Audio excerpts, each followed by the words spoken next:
Nessa semana, nós lemos a Parashá Metzorá. A Parashá é, na verdade, uma continuação do que a gente viu na semana passada, na Parashá Tazria, sobre aquela doença espiritual chamada Tsarat.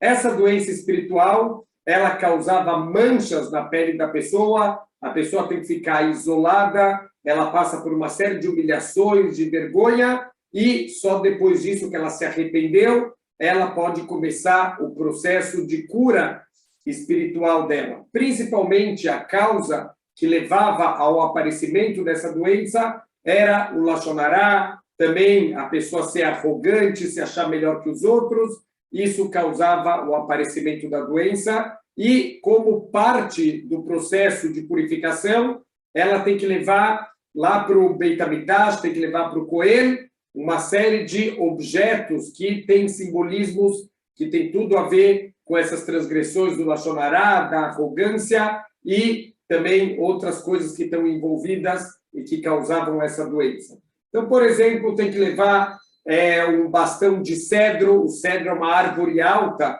essa pessoa se acha muito mais alta, melhor que os outros, tem que levar um isopo, que é um arbusto bem pequenininho, para mostrar, olha, você achou que você era melhor, maior que todo mundo, Deus te rebaixou abaixo de todo mundo. Tem que levar uma lã vermelha que é tingida com o sangue de um verme, para a gente lembrar o que você acha que você é melhor que os outros. O fim de todo mundo, como fala o Pirkei Avot, é ser enterrado e ser comida de vermes. Você está achando que você é melhor que as outras pessoas. Tem que levar 2 pássaros para lembrar, o passarinho está sempre falando, aquele que fala demais, aquele que não tem autocontrole, vai acabar fazendo Lashon Hará, difamando as outras pessoas, e tem que levar uma tigela de barro para lembrar como nós somos muito, como o barro jogou no chão, quebrou, também a nossa vida ela é muito rápido para a gente perder tudo, então a gente é muito frágil, e a gente tem que viver a vida da maneira correta, não se achar melhor que ninguém, ajudar os outros, fazer bondades, estudar a Torá. Esse é o nosso foco verdadeiro. Essa pessoa passava por esse processo para, Bezrat Hashem, corrigir as falhas que levaram a essas transgressões e ao surgimento dessa doença espiritual.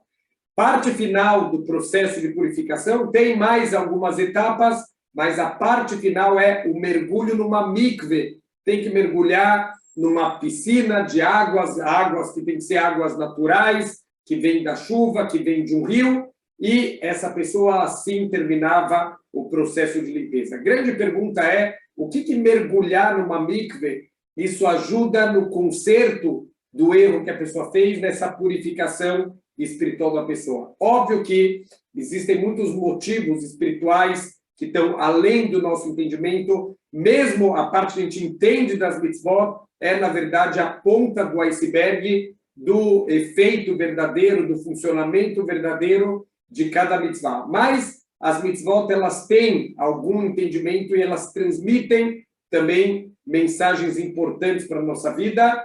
Assim é com a mikve. Olha só que interessante, quando uma pessoa ela faz um erro, normalmente ela está sendo induzida por um desejo, ela está com uma vontade de comer uma coisa proibida, de cometer um ato de adultério, Deus nos livre. Qualquer erro, ele vem junto com um momento de desequilíbrio, de besteira. A pessoa caiu na armadilha do Yetzer Hará, da má inclinação, e ele vai lá e faz a transgressão.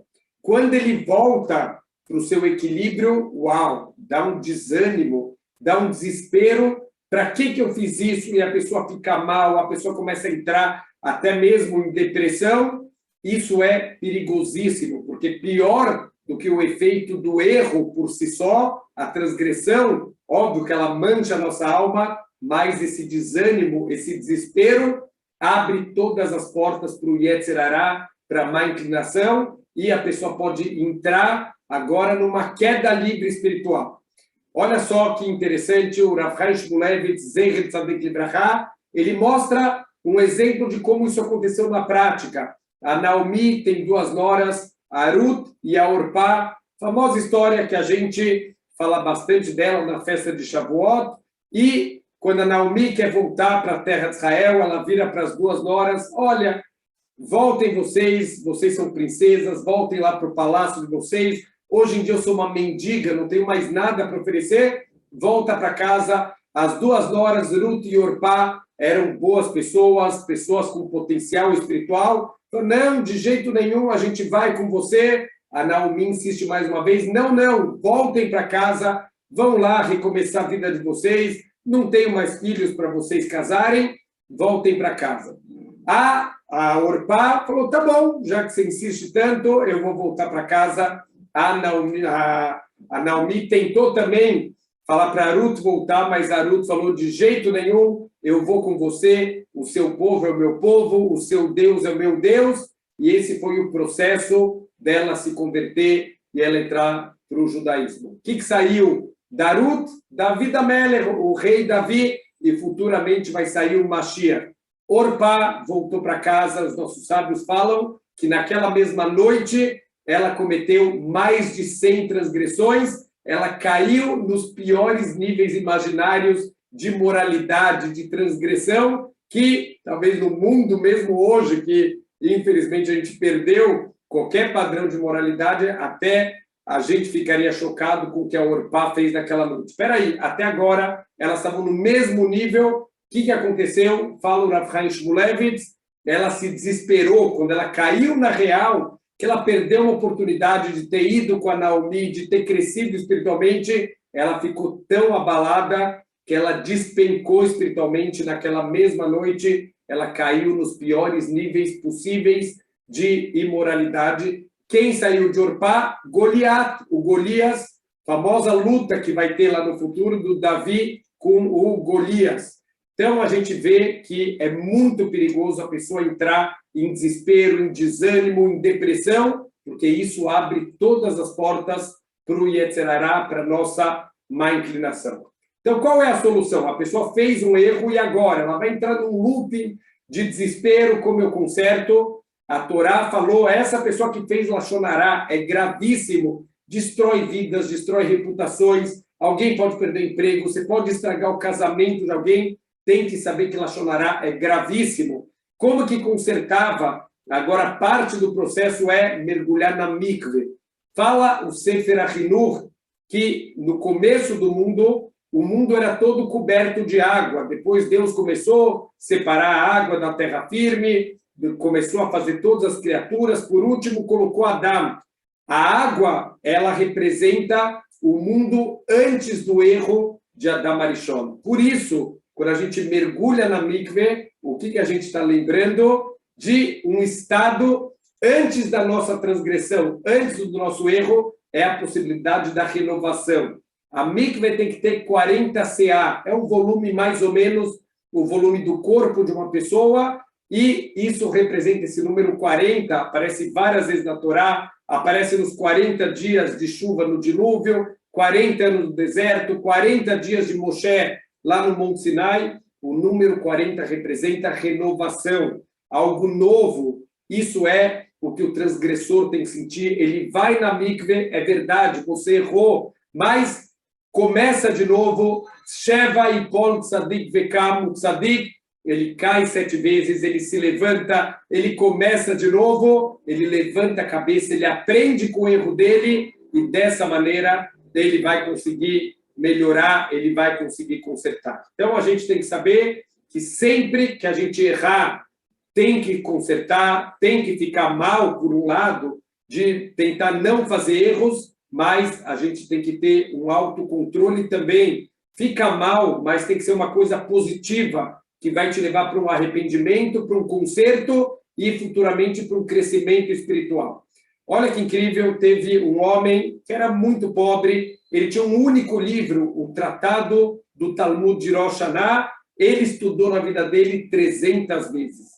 Quando ele faleceu, a família fez questão de escrever no túmulo, olha, esse homem estudou 300 vezes o Tratado de Rosh Hashanah.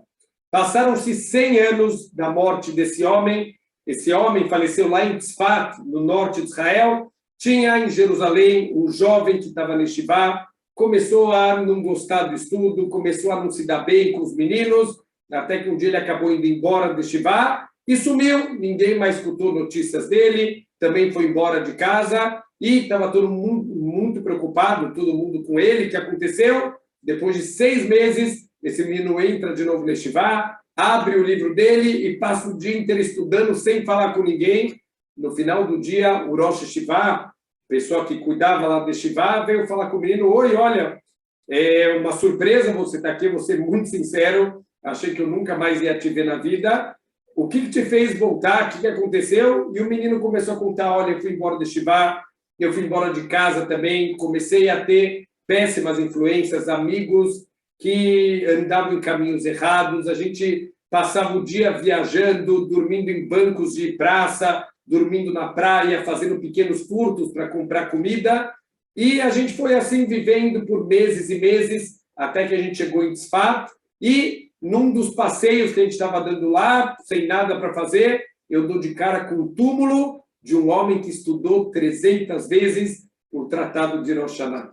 E eu fiquei tão impressionado, eu olhei para as pessoas em volta, pessoas vazias, sem propósito de vida, e eu pensei: esse homem sabia aonde ele quer chegar na vida, ele entendeu o que ele veio fazer aqui no mundo, o que eu estou fazendo aqui com essas pessoas tão vazias. Isso me deu força para me levantar, eu voltei para Yeshiva e eu garanto, Rav, que eu nunca mais vou sair daqui. Essa deve ser a atitude de alguém que fez uma coisa errada. Errou, todo ser humano erra, óbvio. A gente deve tentar evitar, fazer de tudo para não cometer erros, mas não fica no chão. 7 vezes cai o tzadik, ele se levanta, ele aprende com o erro dele e ele vai se melhorar. Essa é a atitude correta na vida. A mikve ajuda. Volta para antes do erro, não fica preso no teu erro, não fica grudado na transgressão, se livra dela, recomeça a tua vida agora com mais experiência, com mais sabedoria, e dessa vez, crescendo de degrau em degrau, a gente vai, Bezrat Hashem, chegar na perfeição. Shabbat Shalom.